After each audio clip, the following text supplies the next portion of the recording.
नमस्कार।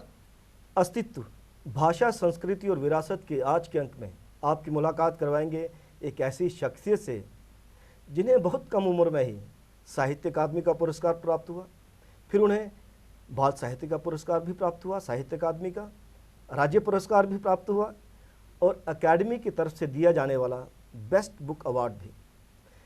आप समझ ही गए होंगे, जाने माने लेखक जो डोगरी में लिखते हैं, शिवदेव सिंह सुशील सर। सर, आपका एक्सेलसियर स्टूडियोज में बहुत बहुत स्वागत है। राजेश्वर जी, आपका भी शुक्रिया, आपने मुझे यहाँ बुलाया। सर, आपको लिखने का शौक कब पड़ा? लिखना तो काफ़ी बाद में शुरू हुआ, लेकिन बड़ी मतलब 77 में मैंने अपना पहला गीत लिखा था। शुरुआत गीत हाँ, गीत से शुरुआत हुई थी, वो भी श्रीनगर में। मैं पढ़ता था श्रीनगर में, तो उस वक्त मैंने अपना पहला गीत लिखा। तो उसके बाद 1980 में बाकायदा लिखना मैंने शुरू किया और सबसे पहले मैंने उपन्यास लिखा। अच्छा, शुरू में ही नावल, पहले गीत फिर नावल। मतलब कहानियाँ मैंने बाद में लिखना शुरू किया। अच्छा। हाँ, पहला मेरा उपन्यास था बिछोड़ा।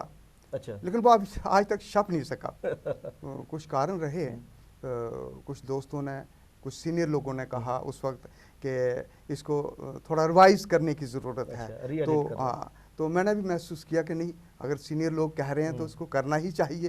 तो फिर रहता रहता वो रह गया। अभी भविष्य में कभी आएगा? हाँ, बिल्कुल आएगा, बिल्कुल आएगा। मतलब मैं रिटायर हो चुका हूँ, तो उस पर सोच रहा हूँ कि काम शुरू करूँ, क्योंकि वो आपकी पहली एग्जैक्टली मेरी पहली मतलब रचना है। और आपको पता है, पहली प्यार होता है, मतलब होता है। तो उसके बाद मैंने दूसरा उपन्यास मेरा भूख था। भूख। अच्छा, भूख। भूख, हाँ। भूख मतलब डोगरी में जिसे भूख कहा जाता है, भूख। हाँ, भूख, भूख। तो वो भी काफ़ी मशहूर हुआ। उसके 3 एडिशन छपे। हाँ, और पहला एडिशन 500 का निकला, दूसरे 2 1,000 प्रतियों के निकले। मानवी प्रकाशन ने उसको दूसरे 2 एडिशन निकाले, तो काफ़ी पॉपुलर हुआ वो उपन्यास। उसके बाद तीसरा उपन्यास मेरा था बकरे बकरे सच, जिस पे आपको साहित्य अकादमी का पुरस्कार मिला। और चौथा मेरा खाली अंबर। अच्छा, वो भी उपन्यास? हाँ, उपन्यास है, 2002 में वो छपा था। जी जी। हाँ, तो फिर कहानियों की तरफ हाँ, उसके बाद 81-82 में मैंने कहानियाँ लिखना शुरू की। और 83 में मेरी कहानियों की पहली किताब सामने आई। पहली किताब कहानियों की थी मेरी, न्याय दी मौत। अच्छा। हाँ, तो 13-14 रेवोल्यूशनरी टाइप, क्रांतिकारी सोच के साथ टाइटल दिखा रहा है, जैसे न्याय की। हाँ हाँ, बिल्कुल बिल्कुल मेरा रुझान रहा उस किस्म का। प्रोग्रेसिव लिटरेचर में पढ़ता रहा और लिखने का प्रयास भी किया मैंने जो महसूस करता था मैं उस उम्र में कि समाज में जो बदल रहा था तब समाज, कुरीतियाँ हैं, जो समाज जो बदलाव चाहता है, समाज जो चाहता है, क्या उसको मिल रहा है या नहीं मिल रहा है। तो जो भी मैंने महसूस किया, एक साहित्यकार के नाते आपने वो बिल्कुल साहित्य में उतारा। हाँ, वो मैंने कोशिश की कि उसको अपनी कहानियों में, अपने नाटक में, अपने उपन्यास में जगह दूं। और ये तो लोगों ने फैसला करना है कि मेरी कोशिश कहाँ तक कामयाब हुई। नहीं, कोशिश आपकी कामयाब हुई, क्योंकि आपने इतनी छोटी उम्र में आपको साहित्य अकादमी का पुरस्कार भी मिला, राज्य पुरस्कार भी मिला, किताब बेस्ट बुक भी मिला। आप किससे प्रभावित रहे ज़्यादातर साहित्य में? डोगरी के कौन से साहित्यकार थे जिनको आपने फॉलो किया, मैं कहूँगा, या उनसे प्रभावित रहे? जिन लोगों से मैंने डोगरी में सीखा है वो प्रकाश प्रेमी जी मेरे गुरु। कविता के क्षेत्र में उन्होंने मुझे काफ़ी मतलब गाइड किया है। उनके बारे में कहा जाता है कि तुलसीदास हैं, क्योंकि है ना, डोगरी के तुलसीदास कहा जाता है। बहुत विद्वान हैं, बहुत विद्वान, क्योंकि बेदन धरती जो महाकाव्य आया। बाकी बहुत मुझे, मैं खुशकिस्मत रहा हूँ कि मुझे काफ़ी लोगों ने अप्रिशिएट किया। जैसे ओम गोस्वामी जी उस वक्त एडिटर थे शराजा के अकादमी में, इन्होंने काफ़ी प्रोत्साहन किया है। मतलब मैं गलत नहीं हूँ, मतलब, और मुझे ही नहीं, इन्होंने उस वक्त के जो नए लिखने वाले थे उनको बहुत ही ज़्यादा मतलब अप्रिशिएट किया, शाबाशी दी और लिखने के लिए प्रेरित किया। इनको क्रेडिट जाता है और जाना चाहिए, और मैं तो देता हूँ कम से कम। देना भी चाहिए। मतलब कहानियों में मैं अपना मदन मोहन शर्मा जी से प्रभावित रहा हूँ। हाँ, उनके साथ मेरा अच्छा था उठना बैठना। उस दौर में सर ज़्यादातर लोग हिंदी में या उर्दू में लिखने की कोशिश कर रहे थे अपने आप को इस्टेब्लिश करने के लिए, क्योंकि डोगरी साहित्य का उस नज़र से देखा नहीं जाता बिल्कुल था। बिल्कुल। लेकिन मैंने भी कोशिश की अच्छा। उर्दू में लिखने की। अच्छा। तो मैं कुछ कहानियाँ मैंने उर्दू में लिखी और वो उनमें से 7 कहानियाँ मेरी हिंद समाचार में छपी। हिंद समाचार बहुत बड़ा पेपर हुआ करता था, 7 उसमें कहानियाँ छपना अपने आप में बड़े गौरव की बात है। 83-84 की बात है। लेकिन उसके बाद मैंने सोचा कि नहीं, मैं सोचता डोगरी में हूँ। मेरा क्षेत्र डुग्गर का इलाका है, पात्रों का परिवेश यहाँ के लोग हैं, और मैं उसको फिर अंदर ही अंदर ट्रांसलेट करता हूँ उर्दू में, तो ये मुझे मतलब पसंद नहीं आया। तो मैंने मतलब अपने फैसला ले लिया कि मैं सिर्फ और सिर्फ डोगरी में लिखूंगा। उसके पीछे एक भावना ये भी थी कि अपनी मातृभाषा के लिए कुछ करना चाहिए। बिल्कुल बिल्कुल बिल्कुल। मतलब मुझे पसंद नहीं आया दूसरी भाषा में लिखना, क्योंकि हिंदी में लिखने बहुत बड़ा हिंदी का क्षेत्र है, उर्दू का बहुत बड़ा क्षेत्र है। गांव की कहानी आप यहाँ की आप हिंदी में लिखोगे तो वो जचती भी नहीं। हम यहाँ के निवासी, जम्मू के निवासी, जम्मू के लेखक, जम्मू के बुद्धिजीवी अगर हिंदी के लिए काम, अच्छी बात है, करना चाहिए, मैं कोई उसका विरोधी नहीं हूँ, लेकिन फिर डोगरी के बारे में कौन सोचेगा? सही बात। डोगरी में कौन लिखेगा? सही बात है। हमारा फर्ज यहाँ के लोगों को सही नुमाइंदगी, यहाँ के लोगों की सही नुमाइंदगी अगर कोई भाषा कर सकती है तो वो डोगरी ही है, दूसरी भाषा नहीं कर सकती। हाँ बिल्कुल बिल्कुल, तो यही कारण रहा। तो मतलब मैंने फैसला नाम का पहला मेरा नाटक था। अच्छा। 89 में वो छपा। रेडियो के लिए भी काफी नाटक लिखे? नहीं, रेडियो के लिए मैंने लिखा, स्टेज के लिए लिखे, 4-5 नाटक लिखे हैं, अब भी लिख रहा हूँ। अच्छा। तो पहला नाटक मेरा फैसला था। अच्छा। फैसला लिखा मैंने, शायद 89 में वो छपा है। तो वो भी प्राग सोच को लेकर था, हमारे समाज में जो कुरीतियाँ हैं और उस वक्त का जो सियासी निज़ाम था हमारे इलाके में, या पूरे देश की बात हम कह सकते हैं, मतलब तो उस पर मैंने थोड़ा कोशिश की लिखने की। तो एक साहित्यकार का मेरे ख्याल में फर्ज भी रहता है, कर्तव्य रहता है कि वो समाज में जो राजनीतिक जो गलत हो रहा है उसको लोगों के सामने लाना चाहिए। तो लोगों ने सराहा मेरे उस प्रयास को। मेरा मतलब सीन्स हैं लास्ट उस प्ले का, मतलब ये सीन है कि नीली पीली काली चिट्ठी पार्टियों के मतलब इलेक्शन मतलब चल रहा है, इलेक्शन का सीन है वो, मतलब लोग वोटिंग मतलब डिफरेंट पार्टीज के रिप्रेजेंटेटिव एजेंट्स बैठे हैं, पोलिंग ऑफिसर, प्रिजाइडिंग ऑफिसर्स बैठे हैं, वो घड़ियां देखते रहते हैं, वोट डालने कोई नहीं आता। मतलब लोगों का प्रोटेस्ट था कि नहीं, ये लोग हमें बेवकूफ़ बनाते हैं कुछ लोग, तो हम इस बार नहीं बनेंगे, वो गांव का प्रोटेस्ट है, हम वोट ही नहीं डालेंगे। वो उस कहानी या उस नाटक का वो अंत था। तो लोगों, लेकिन अंत तो है, लेकिन एक शुरुआत है लोगों के लिए कि चेतना की, जागृति की, वही मैंने तो उस कोशिश की थी। जैसे सर आपने कहा कि जैसे ओम गोस्वामी सर जब शिराजा के एडिटर थे तो सबको प्रोत्साहन दिया जाए, अकादमी भी अलग अलग स्थानों पर जाकर मंच प्रदान किया करती थी। डोगरी संस्था जो एक अग्रणी संस्था वो भी मंच प्रदान करती रही अतीत में, साहित्य अकादमी भी करती रही। तो आप साहित्य अकादमी से भी काफ़ी करीब से जुड़े हुए हैं, अब तो आजकल आप उसके एडवाइज़र भी हैं। तो साहित्य अकादमी कहाँ तक सफल हो पाई है पिछले कुछ वर्षों में, दूर दूर गांव जाकर भी मंच प्रदान करने के लिए, और क्या काम किए जाने की आवश्यकता भी है अपनी भाषा के हवाले से सांस्कृतिक विरासत को सहेजने और उसे प्रचारित करने के लिए? यहाँ तक साहित्य अकादमी का ताल्लुक है जी, तो डोगरी के लिए साहित्य अकादमी में बहुत ज़्यादा काम किया है।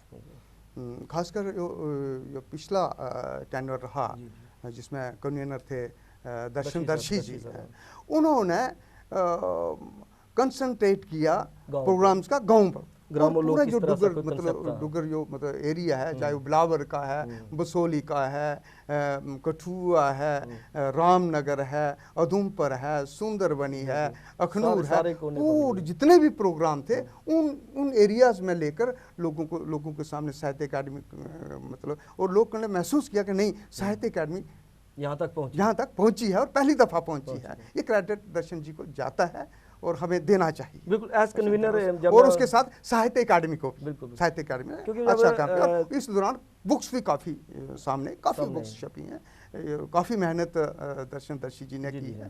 उनको तो डेफिनेटली क्रेडिट जाता है। क्योंकि मैं जब उनका एक बार हम यहीं पे एक्सटेंचर के लिए साक्षात्कार ले रहा था तो उन्होंने इस प्रश्न के जवाब में कहा था कि जम्मू में तो संस्थाएं वैसे भी काम कर रही हैं। हाँ, और सच्चाई सर यह है कि अगर जम्मू में कोई साहित्यिक संस्था का कार्यक्रम होता भी है तो बहुत कम साहित्यकार आते हैं। उन्होंने कहा जब लेकर हम गांव-गांव जाते हैं हाँ। तो गांव में इतना हुजूम आता है, उनको हम जब मंच प्रदान करते हैं, बोलने वाले इतने ज़्यादा होते हैं, उनसे इंस्पायर होके लिखने वाले भी ज़्यादा पैदा होते हैं। तो साहित्य अकादमी का उन्होंने कहा था फर्ज ये है कि हम गांव-गांव जाकर मंच प्रदान करें जहां पर मंच उपलब्ध नहीं। उनकी शख्सियत जो है, शख्सियत बहुत बड़ी है दर्शी जी की। उन्होंने हमें प्ले भी उनके डायरेक्शन में हमने प्ले भी किए हैं जब हम पढ़ते थे। वो मेरे टीचर रहे हैं। तो जूलियस सीजर को हमने प्ले किया और भी टैगोर के प्ले किए भड्डू में। वहाँ हमारी संस्था हुआ करती थी कविदत्तु साहित्य संस्था, आज भी है, वो काम कर रही है, अच्छा काम कर रही है। कहीं ये तो नहीं आप बड़ी छोटी उम्र में जो आपने लिखना शुरू किया तो उसके पीछे उस मिट्टी की हाँ उसका भी कारण है, प्रभाव भी है, कारण तो है, भूमि कारण है उसमें। जन्मभूमि जो है वहाँ पे ऑलरेडी कविदत्तु जैसे कवि पैदा हुए। मेरा जो नावल है बखरे बखरे सच, उसका उसके पृष्ठभूमि पर है, वो आंचलिक उपन्यास है वो। अब हम अपने आप को, जैसे आपने दर्शन दर्शी जी का नाम लिया, तो हम अपने आप को सौभाग्यशाली समझेंगे कि उनकी जो रिप्लेसमेंट आई है मोहन सिंह जी आई है। हाँ, तो एक्सपेक्टेशन और भी बढ़ गई अब तो बहुत। ये और उनके साथ आप भी जुड़े हुए हैं। चलो मतलब हम कोशिश हम भी करेंगे, अपना योगदान देने की कोशिश करेंगे, लेकिन मोहन सिंह जी में बहुत ज़्यादा कैपेसिटी है काम करने की। मुझे याद है जम्मू रीजन में नुक्कड़ नाटक की जो मूवमेंट चलाई है मोहन सिंह जी ने चलाई है, और उनकी गाइडेंस में हम भी जाते रहे, मतलब जुड़े, डुग्गर मंच से जुड़े। और नुक्कड़ को मोहन सिंह जी ने कहाँ कहाँ तक नहीं लिया, सुंदरबनी, राजौरी, डोडा, बटोत, बिलावर, बसोली, बनी, हर जगह, और गाँव में गए, मैं साथ हुआ करता था, जाते थे उससे। तो अपनी सांस्कृतिक विरासत को बचाने के लिए डुग्गर मंच ने जो नाटक किए, तो नुक्कड़ नाटक भी एक जरिया है। हाँ बिल्कुल है, और मतलब और वो कामयाब रहे अपनी मूवमेंट में, डोगरी को डोगरों तक पहुंचाने के लिए। वो जो उन्होंने मूवमेंट चलाई थी एक मतलब नुक्कड़ नाटक की, तो उसमें वो कामयाब रहे। तो हम उम्मीद करते, हम तो कहते हैं कि दोबारा इसकी मूवमेंट्स चलनी चाहिए, तभी जागृति आएगी समाज में, तभी जागृति आएगी डोगरों में। जब हम कह रहे हैं कि जनमानस की भाषा है तो वहाँ तक पहुँचनी चाहिए, तो उसमें नुक्कड़ नाटक काफ़ी योगदान दे सकते हैं। पक्के तौर पर वो बहुत ज़्यादा योगदान दे सकते हैं नुक्कड़ नाटक। और बाकी जो रंगकर्मी है उनको भी इसके बारे में सोचना चाहिए, और ख़ासकर डोगरी के बारे में सोचना चाहिए कि भाई बाकी भाषाओं में जो नाटक हैं खिलने वाले बहुत हैं हिंदुस्तान में। सही बात है। डोगरी पर आइए, डोगरी पर काम कीजिए। अकेडमी यहाँ पे एनुअल ड्रामा फेस्टिवल करती है तो अफसोस की बात है कि जो नाटक होते हैं उनमें डोगरी का कोई नाटक नज़र ही नहीं आता। 10 हो रहे हैं, 14 हो रहे हैं, उसमें से एक नाटक डोगरी का, बड़ी मुश्किल से। इस बार तो ये नहीं कह सकते इस बार डोगरी में नाटक नहीं है, नहीं ये कह नहीं सकते, ये नहीं कोई भी मतलब कह सकता। इस वक्त मतलब इस सदी में, 21वीं सदी में, इस साल तक 60 से ज़्यादा नाटक छप चुके हैं। बहुत गिनती होती है, छोटे से रीजन में बहुत गिनती है। तो कोई ये डायरेक्टर ये कहे कि नहीं मतलब, और ऐसा भी नहीं है कि अच्छे मतलब नाटक हैं। प्ले राइट तो पहचान ही बाबा जीतो से मिली, बाबा जीतो से मिली। बाबा जीतो का जन्म कहाँ से है? डुग्गर से है, डोगरियत से है। वही पहचान पूरी दुनिया में नटरंग को मिली तो उससे मिली।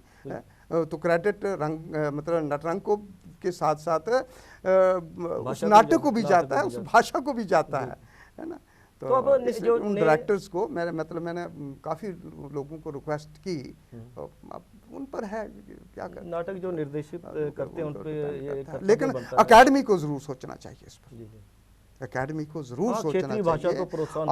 मतलब आप इससे लाइट नहीं ले, अगर आप में मतलब आपकी एकेडमी में कुछ कमजोरियां हैं तो उन कमजोरियों को भाई दूर करो, है ना।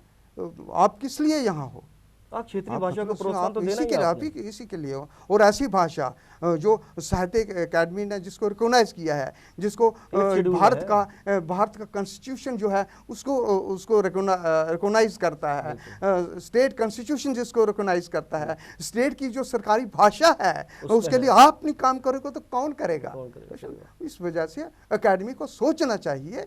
और मैं तो कहता हूँ कि डोगरी के नाटकों का सेपरेटली एक फेस्टिवल होना चाहिए, बिल्कुल। है? हर साल होना चाहिए। और ये फेस्टिवल सिर्फ जम्मू में ही नहीं, ये डिस्ट्रिक्ट वाइज होना चाहिए। बिल्कुल। जम्मू संभाग पूरे में। पूरे पूरे डिस्ट्रिक्ट वाइज मतलब प्लेस के लिए खेले। लेकिन बदकिस्मती है, पता नहीं, मैं चलो आशा मुझे करते हैं, कहना चाहिए कि आशा नहीं करते हैं। कहना चाहिए, लेकिन फिलहाल तो मुझे कोई कोई ज़्यादा संभावना अकेडमी से लगती नहीं है जो वहाँ चलो काम चल उम्मीद रहा कर सकते हैं। है। उम्मीद तो हम करने सर करनी आप भी करनी नए जो चाहिए। लेखक हैं, जो लिखते हैं आजकल, लिख रहे हैं, क्या सोच के लिख रहे हैं, क्या सोचकर लिखना चाहिए, हाँ। उसमें आप उनको क्या संदेश देना चाहेंगे नए लेखकों को? मैं संदेश तो नहीं दूंगा, मैं कोई रिक्वेस्ट कोई करूंगा। राय कोई- मैं रिक्वेस्ट करूंगा कि जितने मेरे छोटे भाई जो मतलब इंटरेस्टेड हैं लिखने के लिए, भाई डोगरी में लिखो। जी। नहीं, जो डोगरी में लिख रहे हैं वो डोगरी क्या को सोच एनरिच रखे करो। हैं? मैं पहले तो ये करूँ कि जो बाहर जा रहे हैं अच्छा, वो बाहर ना जाएं दूसरी भाषाओं में, डोगरी के लिए काम करें, अपनी माँ बोली के लिए काम करें। आपका फर्ज है, ये हमारा फर्ज है, हमें काम करना ही करना है, करना ही चाहिए। हम मतलब दूसरी भाषाओं के बजाय डोगरी में काम, इसको इनरिच करें, ताकि यहाँ का साहित्य तो समृद्ध है, इसमें कोई तो राय नहीं है, लेकिन और ज्यादा होना चाहिए। कंट्रीब्यूशन रेगुलर रहनी चाहिए। बिल्कुल बिल्कुल एग्जैक्टली रहनी चाहिए। उन लोगों को काम करना चाहिए, ट्रांसलेशन के माध्यम से बाहर जाएं, पूरी दुनिया में जाएं। बहुत खुशी की बात है, उनके मतलब जितनी भी भाषाएं हैं दुनिया की, उनकी रचनाएं वहाँ ट्रांसलेट हों और छोटी उम्र में हो जाएं। बहुत खुशी होगी। लेकिन शुरुआत डोगरी से करें, मतलब तभी हम मतलब इस माँ बोली के लिए मतलब जो अपना फर्ज है जो निभा पाएंगे, और हमें निभाना चाहिए, हमारा फर्ज है, हमें निभाना चाहिए। अस्तित्व के इस अंक में आपने बातचीत सुनी शिवदेव सिंह सुशील जी से, जो चाहते हैं कि आप सभी डोगरी में लिखिए, लेकिन डोगरी में लिखते हुए अपनी सांस्कृतिक विरासत को आंचलिकता में ज़रूर रखिए। कैमरा पर्सन करण सिंह के साथ राजेश्वर सिंह राजू को अब दीजिए इजाज़त। नमस्कार।